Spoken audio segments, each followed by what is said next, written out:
My dear students, how are you? I think all of you are okay.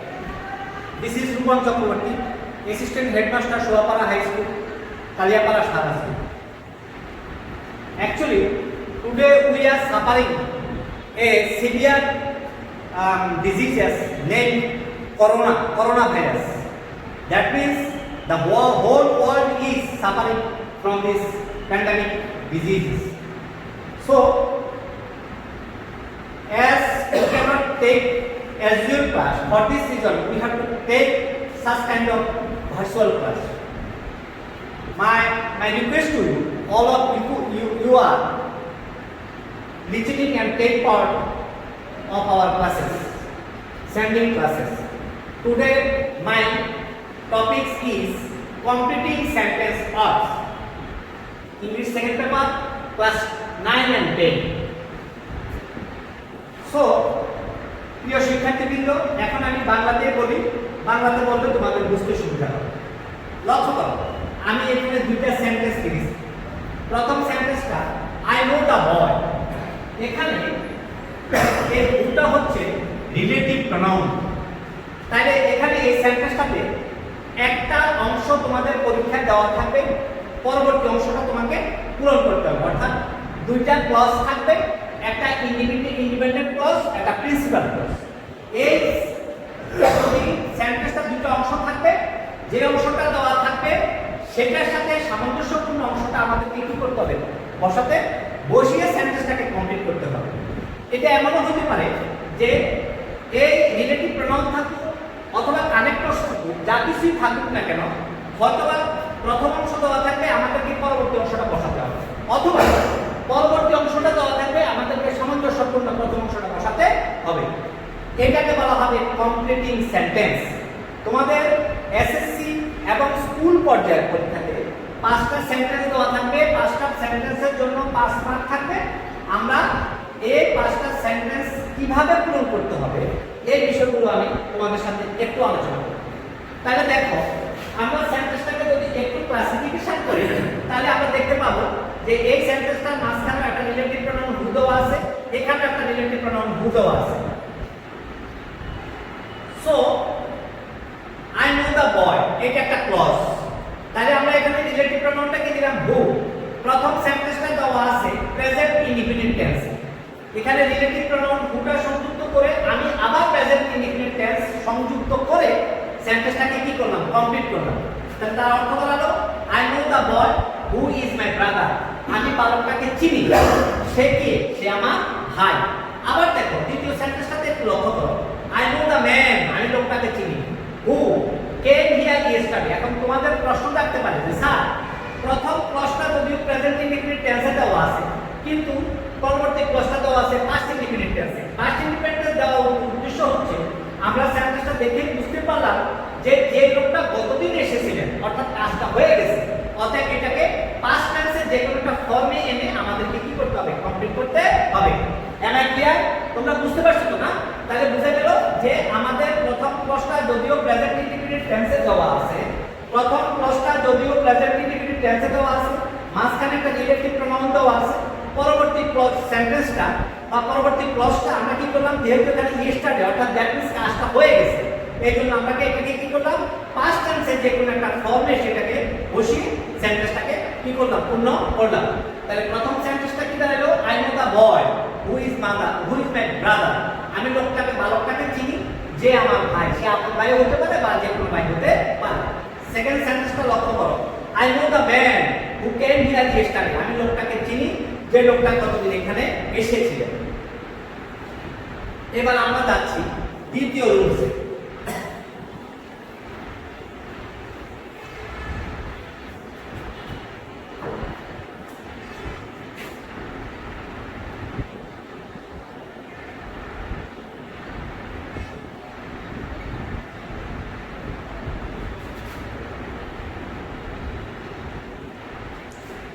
কোন completing সেন্টেন্সের মাঝখানে যদি so that কথাটা থাকে তাহলে আমরা বুঝতে পারবো যে এই সেন্টেন্সটা তারা তীব্রতা অথবা অতিমাত্রা এই বিষয়টাকে কি করে, ইঙ্গিত করে। এখন আমাদেরকে দেখতে হবে সো দ্যাট যুক্ত সেন্টেন্সের প্রথম ক্লজটা যদি প্রেজেন্ট টেন্সে দেওয়া থাকে, পরবর্তীতে আমাদেরকে প্রেজেন্ট টেন্সে বসিয়ে সেটাকে কি করতে হবে, কমপ্লিট করতে হবে। অথবা সো দ্যাট যুক্ত সেন্টেন্সের প্রথম ক্লজটা যদি পাস্ট টেন্সে দেওয়া থাকে, তাহলে পরবর্তী সেন্টেন্সটা আমাদেরকে কি করতে হবে, পাস্ট টেন্সের যে কোনো একটা ফর্ম বসিয়ে সেটাকে সম্পূর্ণ করতে হবে। তাহলে আমি তোমাদেরকে একটা উদাহরণ দিচ্ছি, তোমরা দেখো।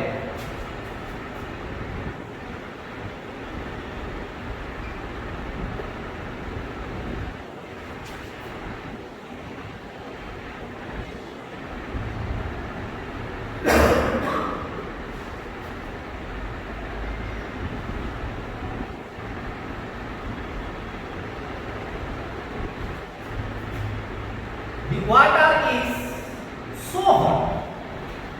The water is the water is so hot. The water is so hot that I cannot drink. তাহলে বুঝা গেল যে এই so that যুক্ত সেন্টেন্সের প্রথম প্রশ্ন তো আছে প্রেজেন্ট ইনডিফিনিট টেন্স। অতএব আমরা কি করলাম, এটাকে প্রেজেন্ট ইনডিফিনিটের আরেকটা সেন্টেন্স বসিয়ে সেটাকে কি করলাম, কমপ্লিট করলাম। আবার লক্ষ্য করো সবাই, তাহলে বুঝা গেল। এবং এটা এই সুদার যুক্ত সেন্টেন্সটা অনেক সময় পরবর্তী এটার দ্বারা আমারটা কি বোঝানো হয়, নেগেটিভ সেন্সকে কি করে, প্রমাণ করে অথবা নেগেটিভ সেন্সকে ফলো করে। The water is so hot, পানি এতই গরম যে আই ক্যানট ড্রিঙ্ক ইট, আমি এটাকে কি করতে পারি না, পান করতে পারি না। এখন লক্ষ্য করো, এটা আমরা দেখলাম সুগারের পূর্ববর্তী ক্লজটা প্রেজেন্ট ইনডিফিনিট টেন্সে তো আছে। অতএব আমরা দ্বিতীয় ক্লজটা প্রেজেন্ট ইনডিফিনিট দিয়ে সেটাকে কি করলাম, কমপ্লিট করলাম। এখন আমি এই সেন্টেন্সটাকে আবার পাস্ট টেন্সে করে দেব। লক্ষ্য করো সবাই,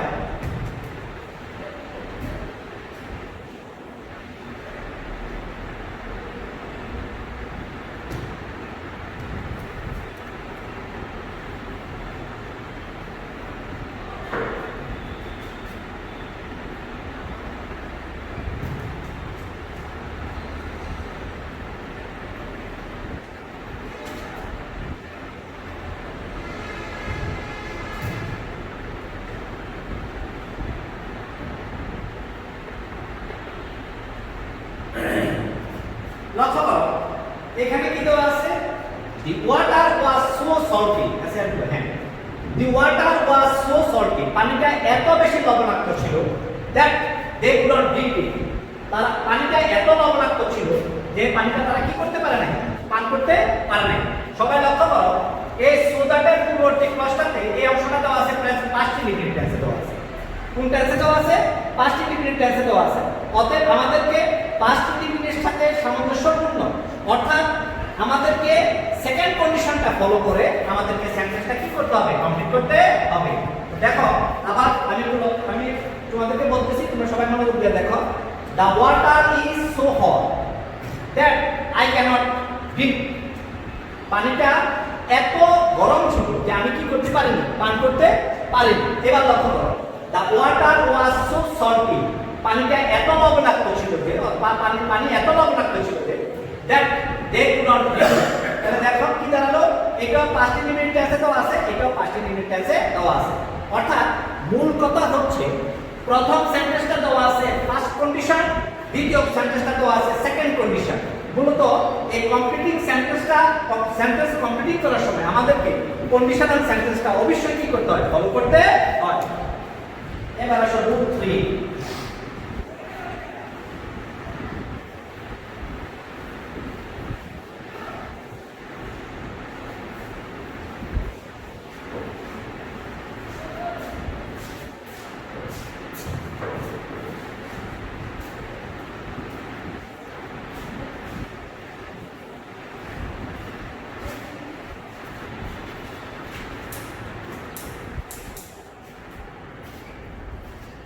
রুট 3 সময় নির্দেশক।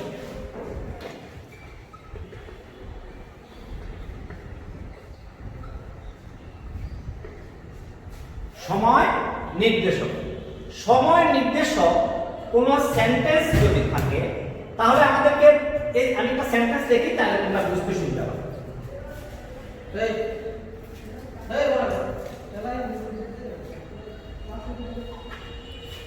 1971 is the year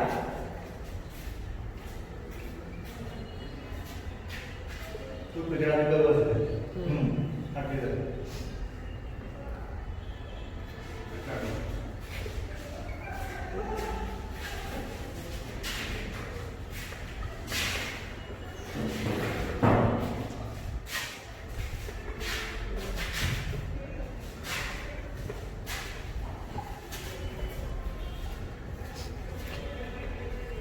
লক্ষ্য করো, সময় নির্দেশে কিন্তু দুইটি। 1971 is the year. Relative pronoun হিসেবে এখানে আসলে হয়, দুটো সেন্টেন্সে রিলেটিভ প্রনাউন হিসেবে হয় না। সবাই একটু লক্ষ্য করো, প্রথম সেন্টেন্সটা এই রিলেটিভ প্রনাউন যুক্ত প্রথম অংশটা দেওয়া আছে প্রেজেন্ট ইনডিফিনিট টেন্স। এই সময়টা 1971 সাল, এটা একটা সময়। অতএব 1971 সাল অতিক্রান্ত হয়ে গেছে। যদিও প্রথম ক্লজটা প্রেজেন্ট ইনডিফিনিট টেন্সে দেওয়া আছে, কিন্তু পরবর্তী ক্লজটা আমাদেরকে অবশ্যই পাস্ট ইনডিফিনিট টেন্সে আনতে হবে। হোয়েন বাংলাদেশ বিকেম ফ্রি, যখন বাংলাদেশ স্বাধীনতা অর্জন করেছিল অথবা মুক্ত হয়েছিল। সবাই লক্ষ্য করো, রিলেটিভ প্রনাউন যুক্ত এই অংশটা কিন্তু সময় নির্দেশক। 1971 ইজ দ্য ইয়ার, এটা প্রেজেন্ট ইনডিফিনিট টেন্সে দেওয়া আছে। রিলেটিভ প্রনাউনটা আসলে হোয়েন, সাবজেক্ট বাংলাদেশ। এরপর আমাদেরকে যেহেতু এই কাজটা সংগঠিত হয়ে গেছে, 1971 সাল আমরা ফিরে আনতে পারবো না, 1971 সাল চলে গেছে। এজন্য আমাদেরকে কি করতে হবে, পরবর্তী ক্লজটা পাস্ট ইনডিফিনিট টেন্সে আসছে। বাংলাদেশ বা সাবজেক্ট আসলে Bangladesh, become became, when Bangladesh became free. এবার দেখো দ্বিতীয় সেন্টেন্সটা দেখো, 10 pm ইজ দ্য টাইম। রাত 10টা, পিএম মানে কি, পোস্ট মেরিডিয়াম। পোস্ট মেরিডিয়াম এটা প্রত্যেকদিন আসবে, প্রত্যেকদিন আসবে। 10 pm ইজ দ্য টাইম। লক্ষ্য করো, এটা প্রেজেন্ট ইনডিফিনিট টেন্সে দেওয়া আছে। রিলেটিভ প্রনাউন আসলে when we go to bed. রাত 10টা হচ্ছে সময় যখন আমরা কি করতে যাই, ঘুমোতে যাই। অতএব এই ক্লজটা যেহেতু প্রেজেন্ট ইনডিফিনিট টেন্সে আছে, অর্থাৎ এই 10 pm প্রতিদিন আসবে। রাত 10টা প্রতিদিন আসবে। এই জন্য প্রথম ক্লজটা প্রেজেন্ট ইনডিফিনিট টেন্সে দেওয়া আছে এবং পরবর্তী ক্লজটা অবশ্যই প্রেজেন্ট ইনডিফিনিট টেন্সে এসেছে। 10 pm is the time when you go to bed. রাত 10টা হচ্ছে একটা সময় যখন আমরা ঘুমোতে যাই। তাহলে দেখো আমাদেরকে এই সেন্টেন্সটার মধ্যে মৌলিক কিছু পার্থক্য আছে। মৌলিক পার্থক্য কি, এই যে 1971 ইজ দ্য ইয়ার, এটা কিন্তু প্রেজেন্ট ইনডিফিনিট টেন্সে দেওয়া আছে। এখানে রিলেটিভ প্রনাউন আসলে হয়। তাহলে তোমরা আমাকে প্রশ্ন করতে পারো, স্যার দুইটা সেন্টেন্সের মধ্যে তো দুইটা সেন্টেন্সের প্রথম অংশে রিলেটিভ প্রনাউন যুক্ত, প্রথম অংশে মিল আছে, দুইটাই প্রেজেন্ট ইনডিফিনিট টেন্স, কিন্তু প্রথমটা আসলো পাস্ট ইনডিফিনিট, পরেরটা আসলো প্রেজেন্ট ইনডিফিনিট, কেন আসলো? আমি আবার বলতেছি, তোমরা একটু মনোযোগ সহকারে দেখো। 1971 এটা চলে গেছে, আমাদের দেশে মুক্তিযুদ্ধ হয়েছিল, স্বাধীনতা যুদ্ধ হয়েছিল। অতএব এই সময়টা যেহেতু অতিক্রান্ত হয়ে গেছে, অতএব এটা যদিও প্রেজেন্ট টেন্সে দেওয়া আছে, এর জন্য আমাদেরকে পরবর্তী ক্লজটা পাস্ট ইনডিফিনিট টেন্সে বা পাস্ট টেন্সে যে কোনো একটা ফর্মে এনে আমাদেরকে সমাধান করতে হবে। রাত 10টা, 10 pm পোস্ট মেরিডিয়াম, রাত 10টা প্রতিদিন আসবে, প্রতিদিন আসে। এই জন্য যেহেতু এটা প্রেজেন্ট টেন্সকে কি করে, অনুসরণ করে এবং এই কাজটা প্রতিদিন সংঘটিত হয়, এই জন্য আমাদেরকে পরবর্তী ক্লজটা প্রেজেন্ট টেন্সে একটা সামঞ্জস্যপূর্ণ ক্লজ বসিয়ে আমাদেরকে কি করতে হবে, সমাধান করতে হবে। 10 pm ইজ দ্য টাইম, রাত 10টা, when we go to bed, যখন আমরা রাতে ঘুমোতে যাই। সবাই বুঝতে পারছো আশা করি। এবার দেখো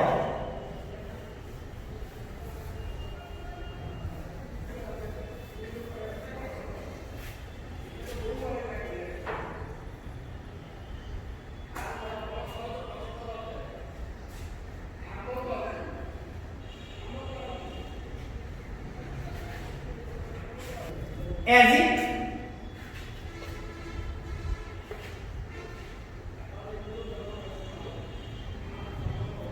as if oblique as though, as if oblique as though, এটার বাংলা হচ্ছে যেন, অবলিক মতো, যেন অবলিক মতো। এই কম্পিটিং সেন্টেন্স পার্টে মাঝখানে অথবা যে কোনো জায়গায় যদি as if এবং as though এই দুটা ওয়ার্ড বসে, তাহলে আমরা কিভাবে সেন্টেন্সটাকে কমপ্লিট করব? সবাই একটু লক্ষ্য করো। প্রথম ক্লজটা যদি প্রেজেন্ট ইনডিফিনিট টেন্সে হয়, পরবর্তী ক্লজটা হবে পাস্ট ইনডিফিনিট। প্রথম ক্লজটা যদি পাস্ট ইনডিফিনিট টেন্স হয় পরবর্তী ক্লজটা হবে পাস্ট পারফেক্ট। সবাই একটু লক্ষ্য করো, তাহলে আমাদের বুঝতে সুবিধা হবে। He speaks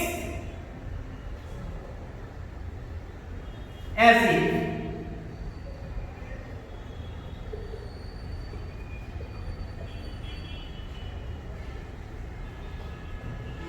he speaks as if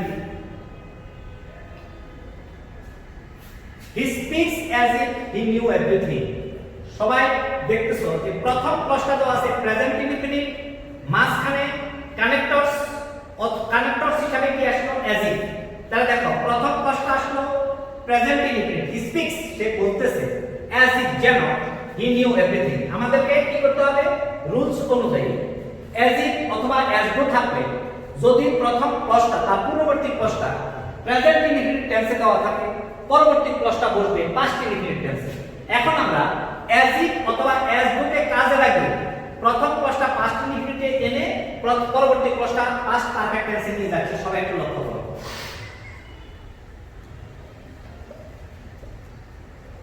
He spoke as though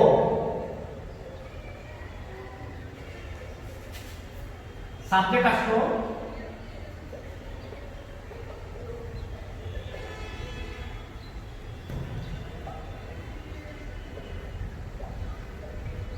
সবাই একটু লক্ষ্য করো।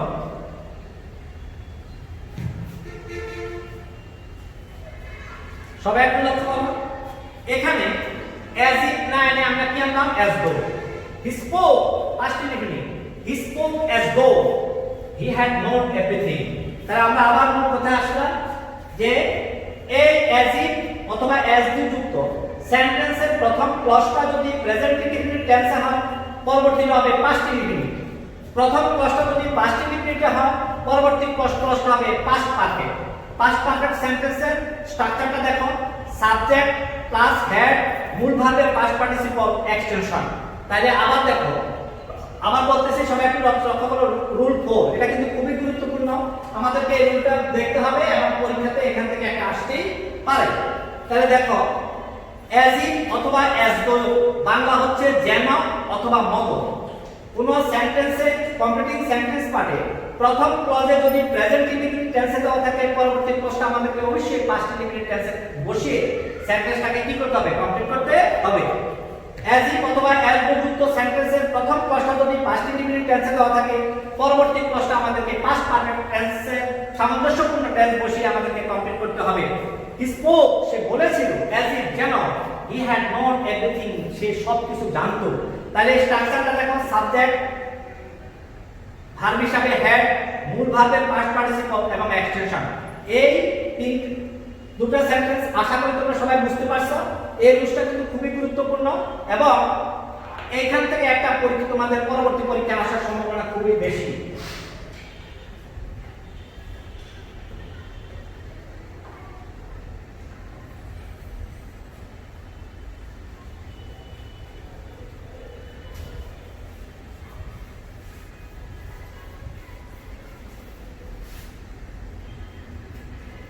Rule 5. Last.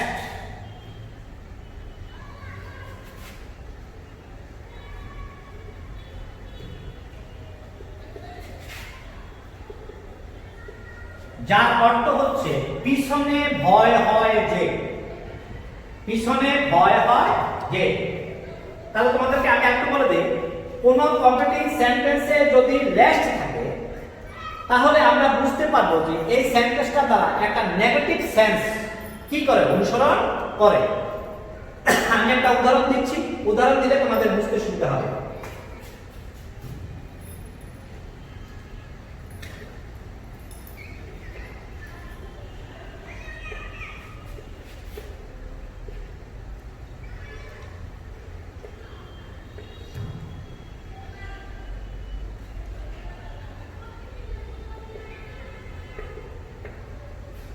সবাই লক্ষ্য করো, এই সেন্টেন্সটা এই লেস্ট যার অর্থ হচ্ছে পিছনে ভয় হয় যে, কোন সেন্টেন্সে কানেক্টরস অ্যাডভার্ব বা যে কোনো ভার্ব হিসাবে যদি লেসটা ব্যবহৃত হয় তাহলে এটা বরাবর নেগেটিভ অর্থ কি করে প্রকাশ করে। এখন আমরা এই সেন্টেন্সটাকে যদি একটু ক্লাসিফিকেশন করি তাহলে আমরা দেখতে পাবো এই সেন্টেন্সটা হচ্ছে ইম্পারেটিভ সেন্টেন্স। ইম্পারেটিভ সেন্টেন্সে সাবজেক্ট হিসাবে সবসময় কি বসে? ইউ বসে। এখানে সাবজেক্ট যে ইউ অর্থাৎ ইউ ওয়াক ফাস্ট, তুমি দ্রুত হাঁটো, তুমি দ্রুত হাঁটো। এই ইউটা যেহেতু এটা ইম্পারেটিভ সেন্টেন্স, এই ইউটা আমাদের কানেক্টরসের হিসাবে কানেক্টরসের পরে সাবজেক্ট হিসাবে এখানে চলে এসেছে। তাহলে দেখো ওয়াক ফাস্ট নেক্সট সাবজেক্ট হিসাবে আসলো ইউ। এরপরে যে মডাল ভার্বগুলো আছে শ্যাল, উইল, ক্যান, এই মডাল ভার্বগুলোর যে কোনো একটা পাস্ট ফর্ম বসবে। যদি শ্যাল আমরা ব্যবহার করি তাহলে হবে শুড, উইল যদি ব্যবহার করি তাহলে হবে উড, ক্যান যদি ব্যবহার করি আমরা বলবে কুড, মে যদি ব্যবহার করি তাহলে হবে মাইট। তাহলে দেখো এখানে একটা নেগেটিভ সেন্টেন্স বসছে। M I double S miss এই শব্দটা দ্বারা তিনটা অর্থ প্রকাশ করে। ধরতে না পারা, ধরতে না পারা, অবিবাহিত মেয়ে,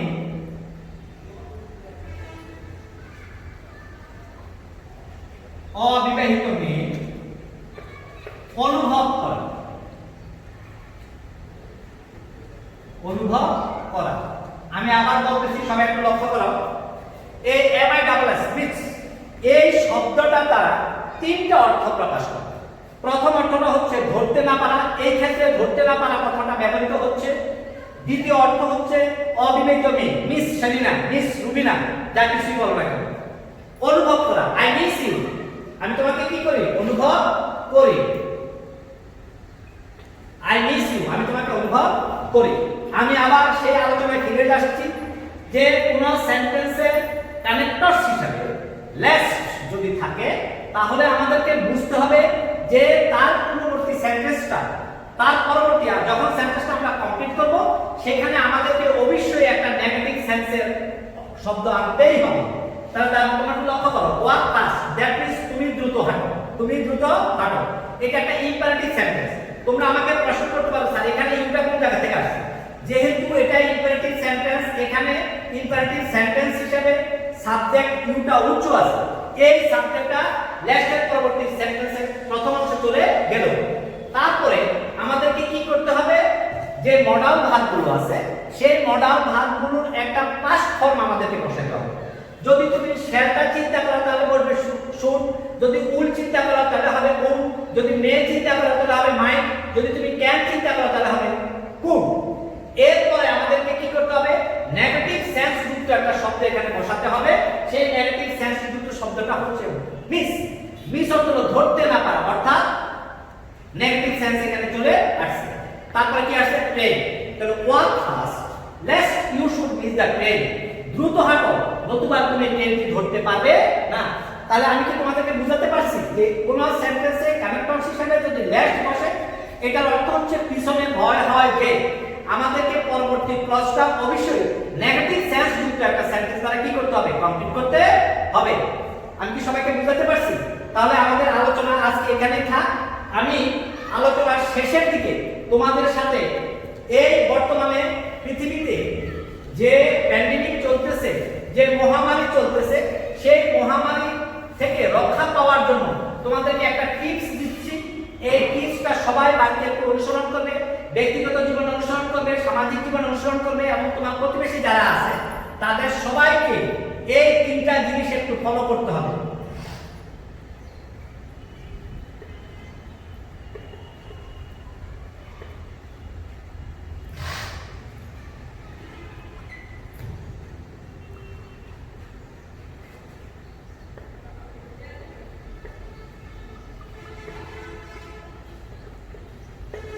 সবাই একটু লক্ষ্য করো, এসএমএস। এসএমএস হচ্ছে শর্ট মেসেজ সার্ভিস। এটা মোবাইলে তোমরা দেখো, অসুবিধা নাই, কিন্তু বর্তমানে এটা একটু পরিবর্তন হয়েছে। এসএমএস এর মাধ্যমে আমরা প্রথমে বুঝতে পারবো স্যানিটাইজার অথবা রাব, অর্থাৎ আমাদেরকে স্যানিটাইজার ইউজ করতে হবে অথবা হ্যান্ড রাব কি করতে হবে? ব্যবহার করতে হবে। মাস্ক, তোমাকে এই করোনা ভাইরাস থেকে রক্ষা পাওয়ার জন্য অবশ্যই মাস্ক ব্যবহার করতে হবে। একটা গবেষণায় দেখা গেছে আমরা 80 ভাগ 80 ভাগ সুস্থ থাকতে পারবো যদি আমরা মাস্ক ইউজ করি। এস সোশ্যাল ডিসটেন্স, আমাদেরকে 3 ফিট, আমরা যে কোনো ক্ষেত্রে বাজার বলি, স্কুল বলি, যে কোনো জনসমাবেশ আমরা এড়িয়ে চলবো। আমাদেরকে 3 ফিট দূরত্ব বজায় আমাদেরকে চলতে হবে, সোশ্যাল ডিসটেন্স।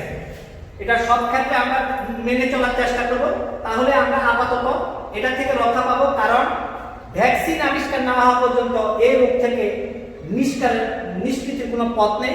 সবাই ভালো থাকো, সুস্থ থাকো, সুন্দর থাকো। আমি আবার একদিন এসে কমিউনিটি সেন্টেন্সের বাকি যে রুলসগুলো আছে সেই রুলসগুলো কমপ্লিট করে দিয়ে দেবো। সবাইকে ধন্যবাদ, থ্যাংক ইউ।